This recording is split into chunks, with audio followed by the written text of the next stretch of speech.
Nós estamos começando uma série de pregações novas, e aí eu estava estudando sobre o tema, sobre o que nós vamos conversar e refletir, e aí eu encontrei um chamado neurônio espelho. Quem aqui já ouviu falar sobre neurônio espelho? Aí, lá, o Mateus lá, a Vitória, eu acho que já chegou nessa parte, né, Vitória? Patrícia, tá ali, perfeito. Então tem os chamados neurônio espelho. Não vale dizer que ninguém tem, todo mundo tem neurônio.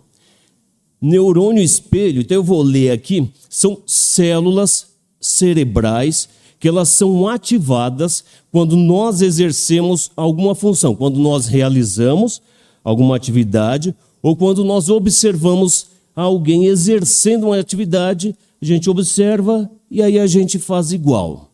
No futebol eu sou mais ou menos isso. Eu olhei o Neymar jogando e falei, vou jogar o contrário, né? Não tem nada a ver. Então, esses neurônios espelhos fazem exatamente isso. Faz com que a gente observe e aprenda, ou quando a gente exerce uma função, pum, eles são ativados. E aí a gente começa a repetir ou exercer uma atividade. É por isso que o texto bíblico vai dizer, sejam imitadores de Cristo. Paulo vai dizer, sejam meus imitadores como eu sou de Cristo. Que é para a gente olhar para Jesus e imitar Jesus. Imitar a pessoa de Jesus. E onde é que ficam esses neurônios? Só sei que ficam nessa caixa craniana aqui, né? Quem tiver mais dúvida pode conversar aqui com a Vitória, ela vai explicar direitinho.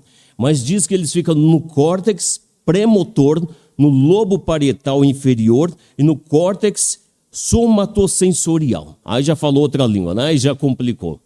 Mas eles ficam aqui, no nosso cérebro, e nós utilizamos, ativamos eles quando exercemos alguma função.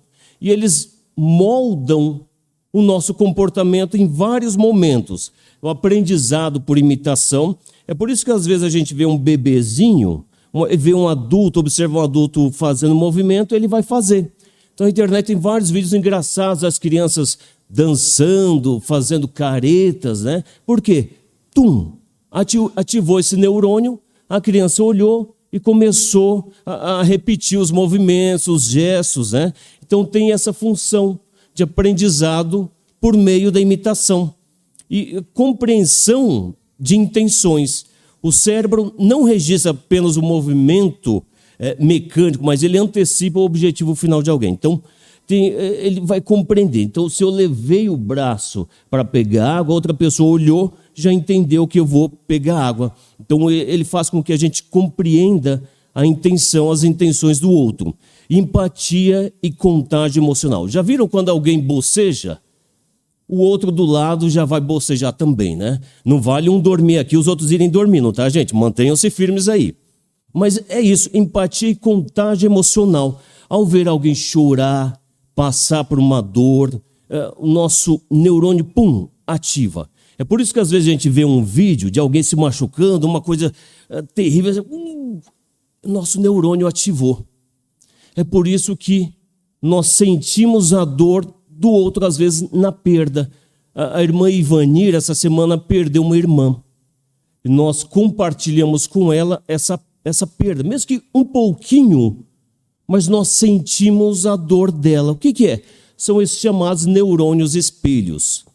Aí eu já vi frases várias vezes, o meio influencia o homem, né? O meio que você está vai te influenciar, vai te direcionar. E de fato, tem algumas relações com isso, né? A sociologia, e aí eu vou citar 3 estudiosos aqui, então tenho Emile Durkheim. Ele diz assim, o indivíduo é fortemente moldado pelo seu meio social em que vive. Então ele está dizendo, onde você convive, onde você vive a maior parte do tempo, esse ambiente vai moldar o seu comportamento.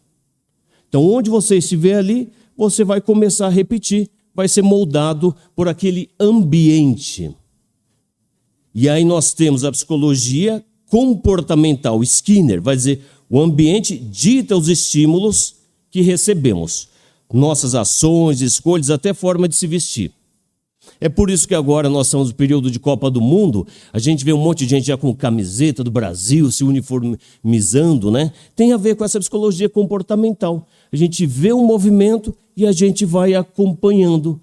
E a moda percebe e faz isso na publicidade.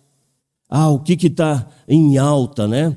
Como é que as pessoas estão se vestindo, o que aqui nesse ambiente as pessoas gostam. Então vai jogando, e a gente começa a se comportar, a se vestir de igual forma. E tem abordagem sociocultural, com Vygotsky.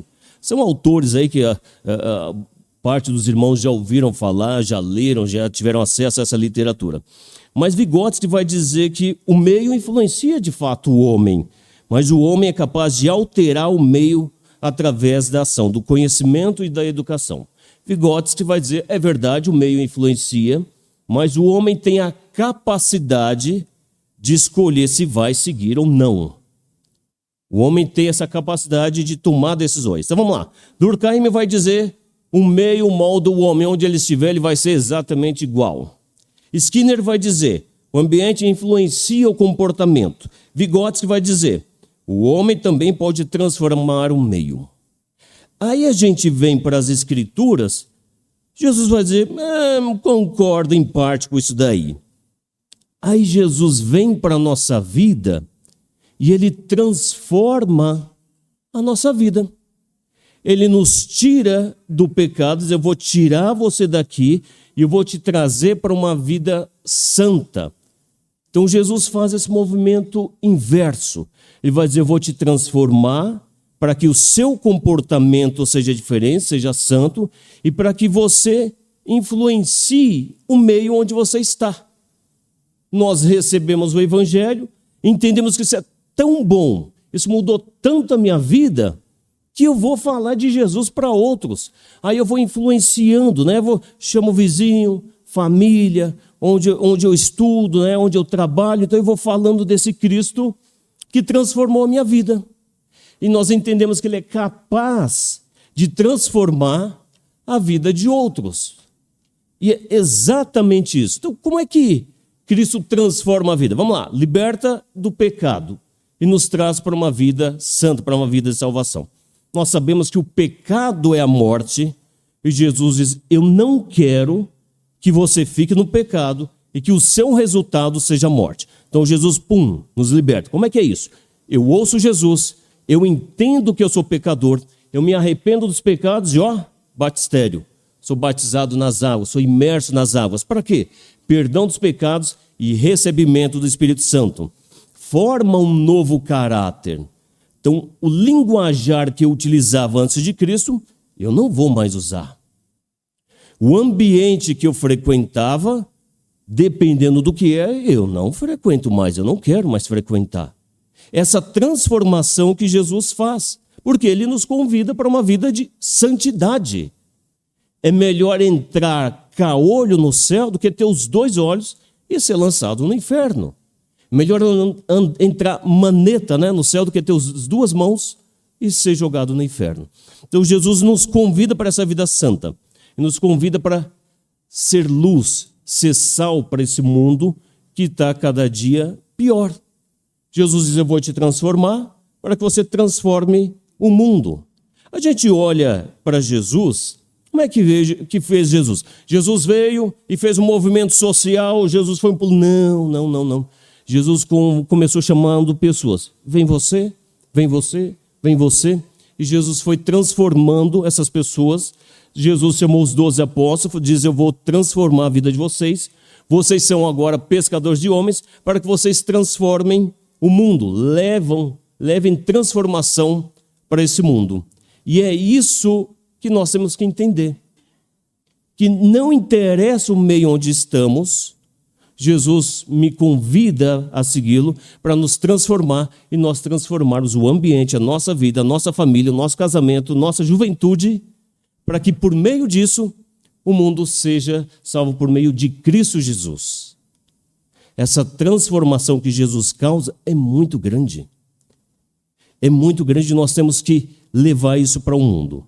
O João leu, eu vou ler novamente com vocês, por favor, em Gálatas, no capítulo 5, Diz assim: por isso digo, vivam pelo Espírito e de modo nenhum satisfarão os desejos da carne. Pois a carne deseja o que é contrário ao Espírito, e o Espírito o que é contrário à carne. Eles estão em conflito um com o outro, de modo que vocês não fazem o que desejam. Mas se vocês são guiados pelo Espírito, não estão debaixo da lei. É uma briga diária. Nós fomos chamados por Jesus para uma vida santa, mas existe essa confusão aí. E lá em Romanos, capítulo 7, Paulo vai dizer: o bem que eu quero fazer, esse eu não faço. A coisa errada que eu não quero, eu acabo cedendo e fazendo. E Paulo usa uma expressão forte, vai: desventurado o homem que sou. Que o bem que eu quero fazer, esse eu não faço. O mal que eu não quero, esse eu faço. O que é isso? É essa guerra espiritual, né? Eu entendo o evangelho, eu entendo a palavra, eu quero fazer o certo e acabo cedendo e fazendo o errado. Mas ele vai dizer: graças a Deus por Jesus Cristo, meu Salvador. E é isso. Graças a Deus, porque é Cristo quem nos salva, e apesar dos nossos pecados, nós estamos redimidos. Mas existe essa luta diária da carne com o espírito. Teve uma confusão no trânsito, né? Antigamente eu já descia, já resolvia. Agora eu respiro fundo, eu penso o que Jesus faria, né? Aí eu vou: não, tá bom, não tem problema, né? O erro foi meu. E segue adiante. Em casa eu sou o homem que manda. Aí Jesus vem e diz: olha, viva o lar em comum. Cuide dos seus. Então a gente olha para Jesus e fala: puxa, eu tenho que agora agir não segundo a carne, mas segundo o convite de transformação deixado por Cristo. Então é essa luta diária do espírito contra a carne. E aí a pergunta: o que eu mais estou alimentando? O que eu estou fortalecendo mais? O meu carnal, a minha vida carnal, ou a minha vida espiritual? O que eu mais estou fortalecendo? A inteligência artificial é terrível, né? A internet é terrível. Se você olha um produto lá para comprar, aí dispara aquele marketing digital. Aí você acessa uma página social, tá lá, mas acabei de ver isso. Mas a tecnologia é terrível. Começa a jogar, até você comprar. Fico imaginando quantas vezes Satanás fala para Eva: oi, e nem deu conversa. Mas a partir do momento que ele diz: vocês serão como Deus. Como é que é essa conversa? Como é que isso acontece? Aí deu conversa.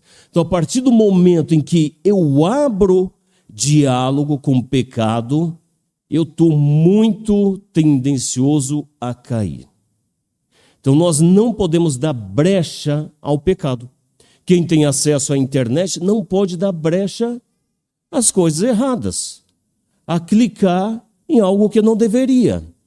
Os jovens têm que tomar cuidado. Se estão namorando, não fiquem sós durante muito tempo, né? Ficam onde tem público. Os demônios estão à flor da pele, né? Terrível. Então, o que eu vou fazer? Tomar o devido cuidado. Porque eu sei que eu sou espiritual, mas também sou carnal. E se eu não tomar cuidado, eu vou cair. Então, nós temos que fortalecer o nosso espírito para que a gente vença as tentações da carne. O que eu mais estou fortalecendo? Essa realidade. Existe um conflito espiritual e nós temos que lidar com isso. Mas a vitória vem por andar no espírito, em fortalecer aquilo que vem de Deus. Como é que eu faço isso? Vamos lá. Uma vida de oração. A gente olha para Jesus está sempre orando. Jesus se retira para orar. Jesus, antes de uma decisão, sai para orar. Jesus, antes de ser crucificado, vai orar. Então, Jesus estava sempre em oração. Jesus tinha esse relacionamento, essa comunhão com o Pai. Nós precisamos ter essa comunhão. Nós precisamos estar próximos de Deus. Semana passada eu encontrei um jovem que, felizmente, não tem vindo. E eu falei, quanto mais distante você estiver de Cristo, mais fraco você vai estar. Quanto mais distante de Cristo, eu sou presa fácil. Já viu uma ovelha desgarrada? Sozinho é presa fácil, é fácil levado pelo lobo, né, por outros. Então, quanto mais distante da comunhão, dos irmãos, do culto, das reuniões, dos estudos, mais fraco eu vou ficando. Então, nós temos que nos fortalecer. Oração, leitura bíblica, obediência à vontade de Deus. Eu sei que eu tenho que estar no culto domingo de manhã, mas eu estou tão cansado. À noite eu vejo isso, né? Eu sei que tem um convite da reunião dos jovens, mas eu estou tão cansado. Eu já falei outro dia, né? A gente está sempre cansado. Depois dos 30, estamos sempre cansados, não tem jeito, né? Então nós não podemos ficar inventando desculpas de modo que a gente crie oportunidades para enfraquecimento espiritual. Então nós temos que aproveitar as oportunidades. A gente inventou uma desculpa boa para a reunião dos homens uma vez por mês, uma terça-feira, dizer, vai ter churrasco lá. Chega lá, a gente vai estudar a Bíblia, vai orar, vai conversar coisas boas. É só uma desculpa para a gente estar junto e se fortalecer. Nós vamos ter reunião de casais, vai ter uma coisa chique, né? Uma coisa bonita. É só uma desculpa para a gente estar junto e nos fortalecermos enquanto casais. Por quê? A gente ouve uma mensagem, a gente conversa e aí a gente vai se fortalecendo.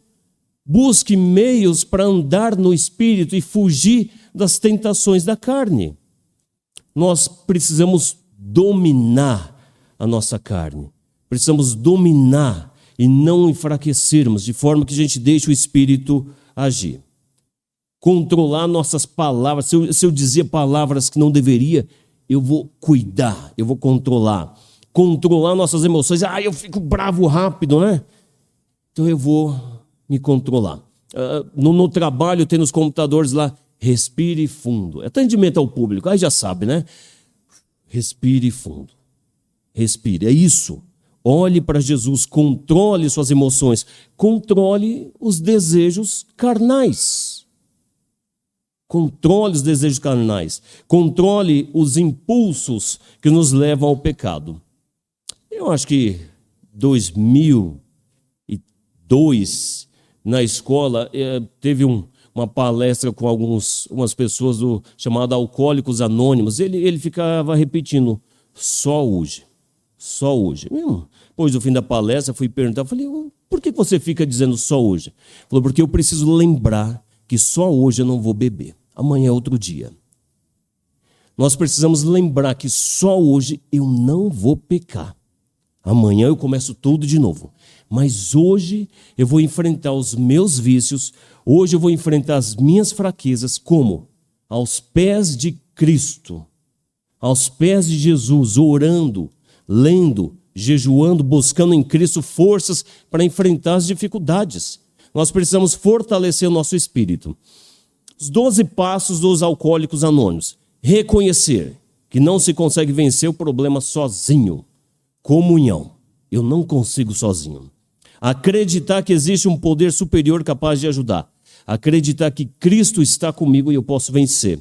Entregar a própria vontade à vida e vida aos cuidados de Deus. Senhor, minha vida lhe pertence. Eu não vou ser escravo do pecado. Fazer um profundo exame moral de si mesmo.